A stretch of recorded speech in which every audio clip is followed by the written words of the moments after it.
Siguradong magugutom kayo ngayong episode dahil ang tatalakayin natin ay tungkol sa ulang. Ayan. Ang mga ulang na ito, kuya, saan ba ito nanggaling? Ito pong dark na sipit na kulay violet, galing po ng Vietnam. Native from Vietnam po ito. Ayan. At ngayon ay nasa wild na natin. Napapakinabangan na po ng Pinoy.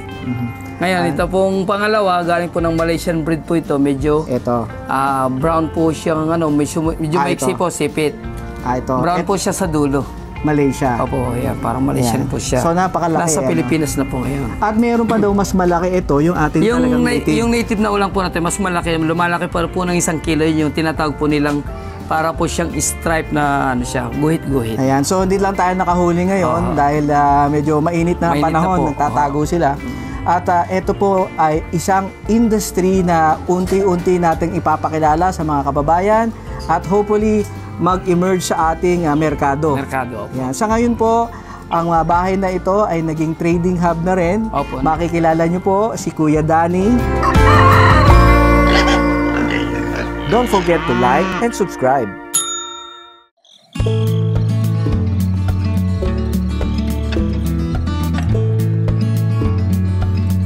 Ako po si Danilo Sambile Lopez, taga Barangay Bebenak, Arabia, Masantol, Pampanga. Sa kasalukuyan ako po'y namamalaisdaan at namimili ng ulang. Buhay na ulang hanggang pati sa mga consumption. Ang ulang ito po ay uri ng hipon na malaking ulo. Native from Vietnam, Thailand, Malaysia. Ganun po yung mga ulang. Meron pong native na ulang sa Pilipinas, yung tinatawag po nilang stripe. May guhit-guhit po siyang maliit sa kanyang shell. Mula pong nawala po yung ulang na native, nahuli pong karamihan ngayon yung mga Malaysian breed at saka yung Vietnam na ulang. Yung pinagkaiba po nila, ano po silang dumami at nabubuhay po sila sa mga pan, sa mga sapa, sa mga anong lugar, mas mano silang mabuhay kaysa sa ulang na native. Akin na dyan. Ano yung lalagyan dyan? Sinasadya po nila dito lagi. Ang ulang po ay nabubuhay sila sa tabang na tubig, fresh water, pero mas magpaparami po sila sa brackish water talaga. Doon po sila talaga nagkakaroon ng maraming, mas paborito po nila yung brackish. Pinakamarami dito po sa bayan ng Masantol, tapos Arayat, Candaba, San Luis, San Simon. Sa ngayon kasalukuyan, wala pa po akong na kasindami ng Visayas at Mindanao as of now. Kasi karamihan po sa mga nag-ano sa akin, sa pinakamarami ngayon supply dito po sa amin sa bayan ng Masantol, consistent po yung supply namin ng mga dumarating mga captured. Ono medya. Sige, salin. Mula po nung dumating yung mga ulang na yan, napalitan yung mga native naming ulang, naninisid po sila kahit na pinakamababang kita nila 500 to 1,000 bawat isang maninisid. Kaya mas pinili na po ng mga taga rito na manisid ng ulang kaysa sa mamasukan sa construction. Ganun po yung madalas na kabuhayan namin dito. Nagsimula po ang pagninegosyo ko ng ulang mula po nung una naninisid lang po ako. Hanggang sa may isipan kong mamili at may nakilala akong namimili dyan sa ponduhan ng mga ulang na pang-consumption. Ang ginawa ko po, nagtanong-tanong po ako sa kanila kung magkano order nila, kung ilang kilo, hanggang sa sila na po ko sa pumupunta dito na mamili. At yun naman po naninisid kong kasamang naninisid, kinumbinsi ko rin sila na dito na mamili kaysa magbenta para yung ulang ay hindi na po sila maghintay pa sa ponduhan kahit anong oras pwede ako mamili dito basta meron po silang dala. Hanggang sa makilala na po ako sa ilang bayan, mga 4 na bayan na po ang sakop. Nakakarating na po dito tulad ng Minalin, Macabebe, Apalit. Kuminsan po pa San Luis, Candaba, nakakarating pa rin dito eh. Yung pong kanina, yung namimili naman, nakakarating pa po ng Ilocos yun. Yung mga sa Nueva Ecija, sa Tarlac, yan, yung taga-angkat naman.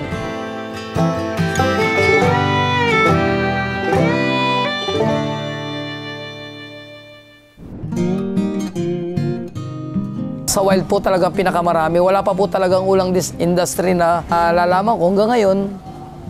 Puro kwento lang po yung mulang industry, parang kwento lang ba kasi wala pa pong proof of evidence, so kaya makikita mo sa mga Facebook, sa YouTube na nag-farming talagang sobrang dami, makikita mo lang po talaga na lalo na dito dito yung sentro, dito yung capture, pero sa parang habis lang yung sa mga pan kasi kukunting area nun eh.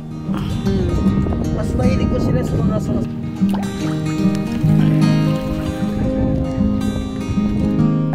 sa ngayon, yung sa trapan po kasi, tsaka concrete pan, wala pa naman napatunayan na talagang nag-successful sila na, na kumita, umunlad o kasi para silang, para sa akin lang, parang ginawa lang nilang hobby sa ngayong kasalukuyan. Kasi po, ang ulang, kapag naging 4 months lang po ang ulang, malaki na old na. Kapag ang ulang mula sa pagkapisa niya, umabot ng 30 days, hindi pa kilala, ibig sabihin, parang mababansot na po yun. Bansot na po sila. Kaya, po talaga, nasa earth pan. Sa ngayon, kahit na anumang klase ng aquaculture, ideal talaga ang mud pond.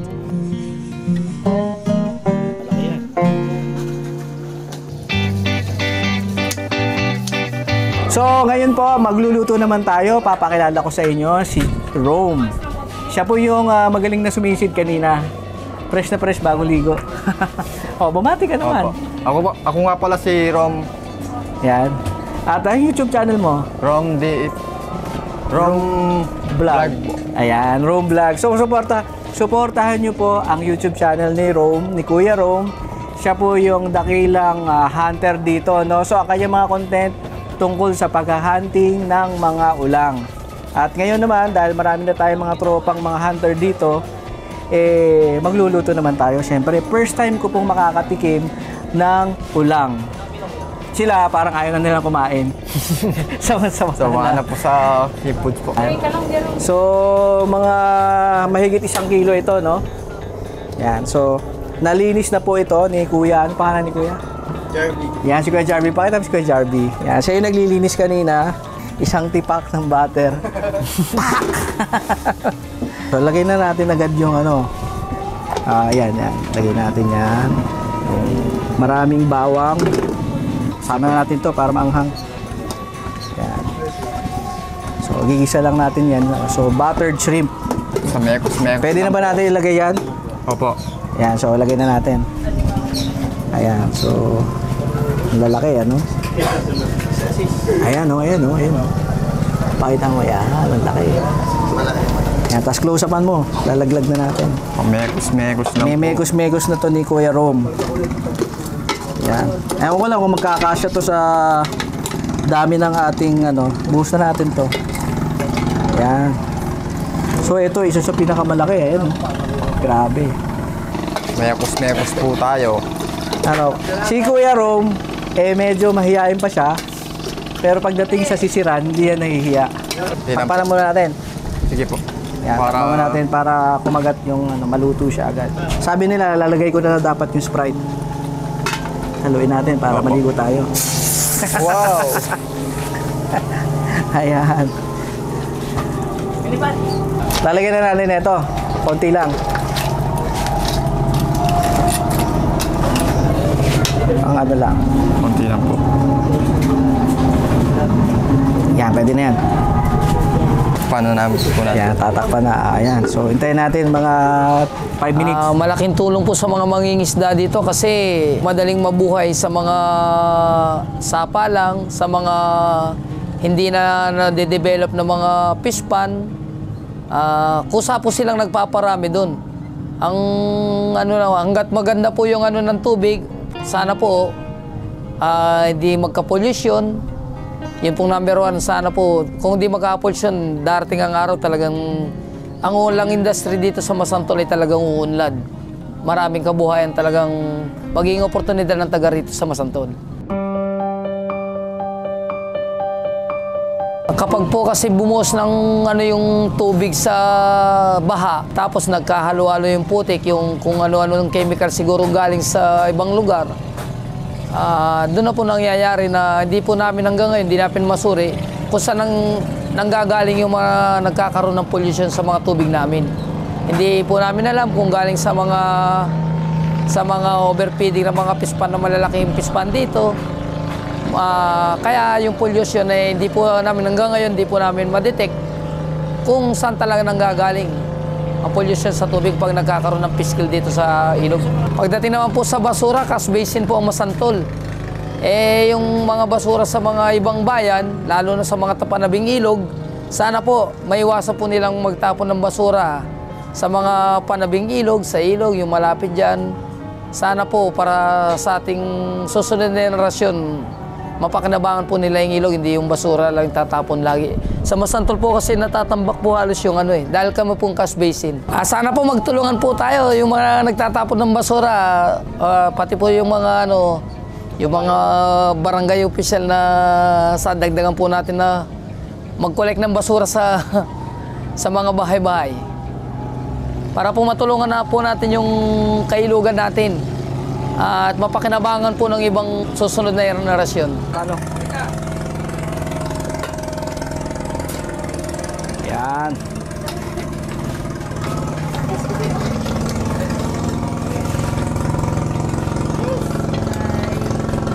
Laki. Ayan. Sa wakas, pagkatapos mong sisirin, lulutuin, kakainin na natin ngayon. Mga market po namin, mga Chinese restaurant na po Pati mga restaurant lalo yung malaki. Tapos, yung mga pang-consumption, yung mga tinatawag nilang press na nanihilo na, Catarlac, Nueva Ecija, Ilocos, ang mga panlokal na po, dumadayo na po dito. Yung kanina po, palibasang may okasyon tulad ng Semana Santa, yung dating 300, naging 510 na. Hanggang pag may okasyon lang po naman yun, pero may 300 to 400 lang. Wholesale na po yan po. Kung buhay, 1,200, 2,000, gano'n. Depende po sa size.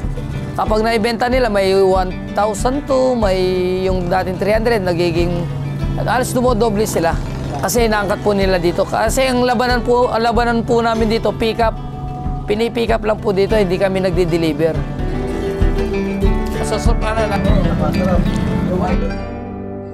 Isa na namang possible emerging industry ang ulang farming. Sa ngayon, they are caught in the wild. Pangalagaan po natin ang ating kalikasan, ang ating mga ilog. Huwag po kayo magtapon, please lang. Mga nananawagan din tayo sa ating LGUs. Patuloy po sana yung ilunsad ang awareness at pakikiusap sa mga taong mga nakatabi na naninirahan sa tabing ilog na huwag silang magtapon at consistency ng kanilang paglilinis. Opo. Ating mga programa sana ay patuloy nating mapangalagaan ang ating kalikasan katulad ng ating ulang na natural habitat nila, na pwede nating pagkakitaan lalong-lalo na sa mga darating pang mga henerasyon.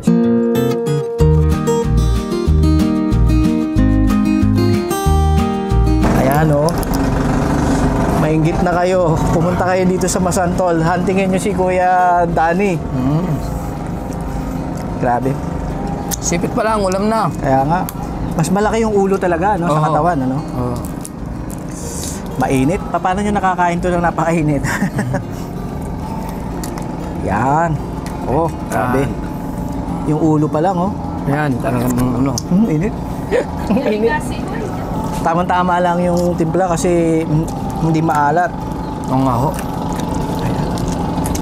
Yan.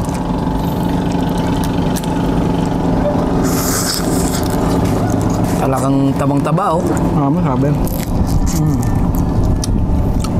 Imagine ninyo, ito, libre nyo lang nahuhuli, araw-araw, ganito pwede nyo kainin. Napakasarap, isang biyaya ng kalikasan.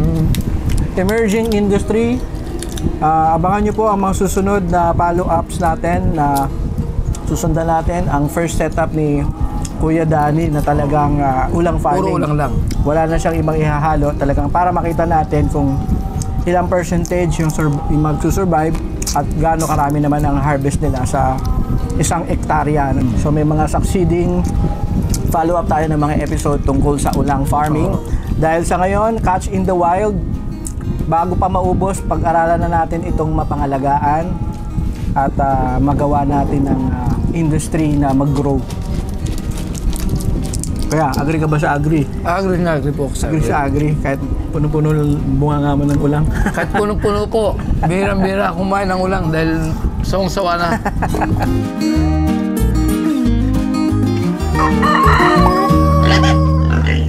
Don't forget to like and subscribe.